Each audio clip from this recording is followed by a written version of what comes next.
First, you will be needing a neat and tidy workplace.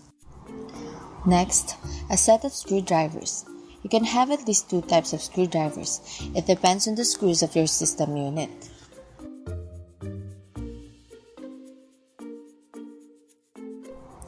Also prepare containers for the screws to keep them in place.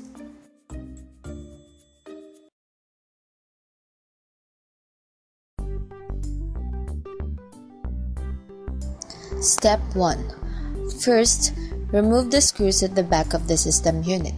You might have to use a screwdriver depending on the model of your unit. Place the screws in a bowl or in a box for convenience and group them by use.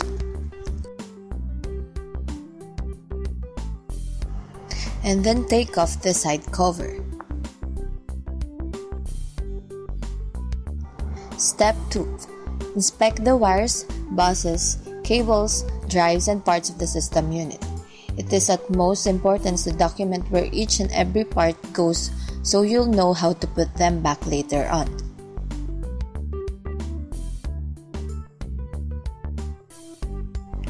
Let us show the buses and cables one by one that are connected to the motherboard.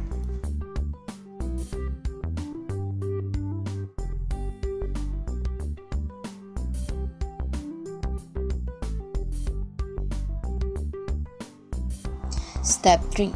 Unhinge the hard drive by pressing on the side clips and carefully lift it.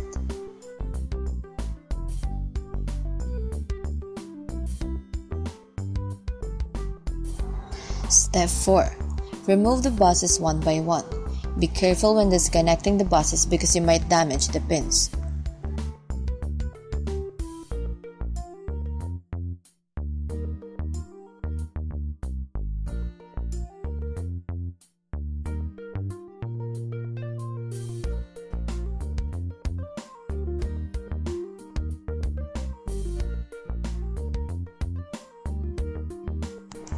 Step 5. Remove the power supply box.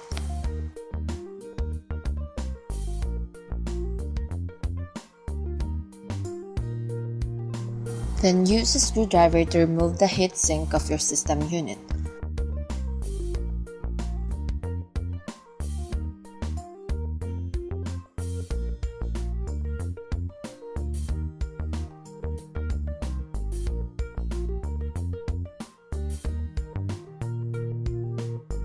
Step 6. Unhinge the RAM by pressing on the side clips and gently rocking it back and forth.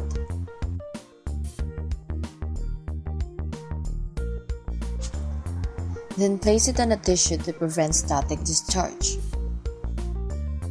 Finally, carefully remove the screws in the motherboard and put the screws in the container.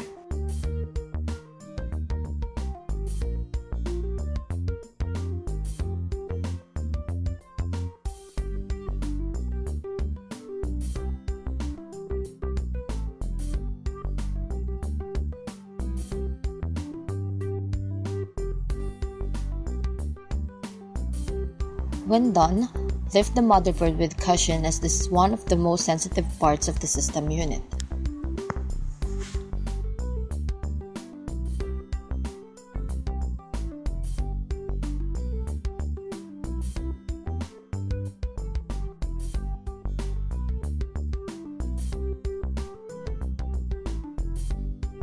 You've successfully disassembled your system unit.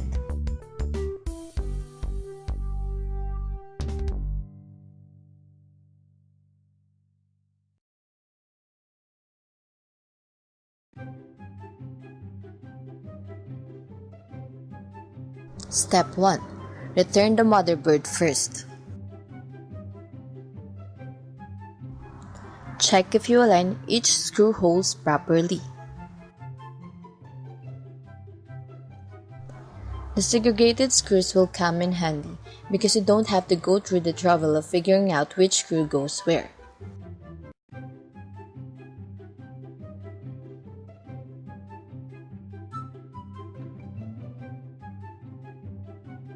Step 2. Gently place back the RAM and press the side clips to lock it.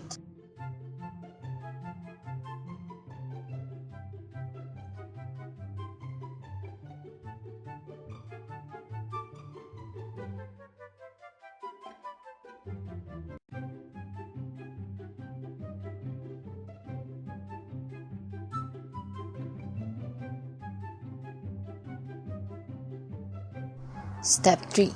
Screw back the heatsink of your system unit carefully.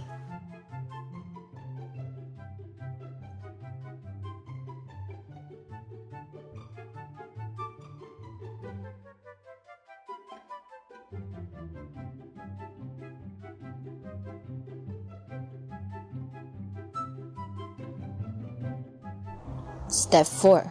Place back the power supply box and then reconnect the buses and the other cables.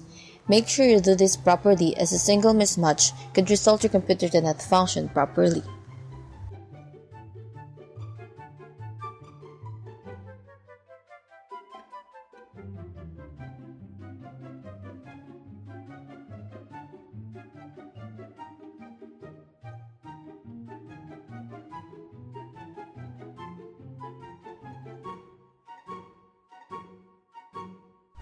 Then place back the hard drive by pressing on the side flips.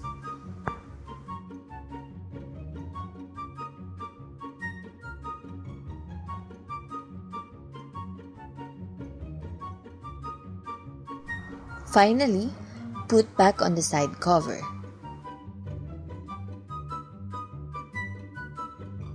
Lastly, put the screws at the back of the system unit.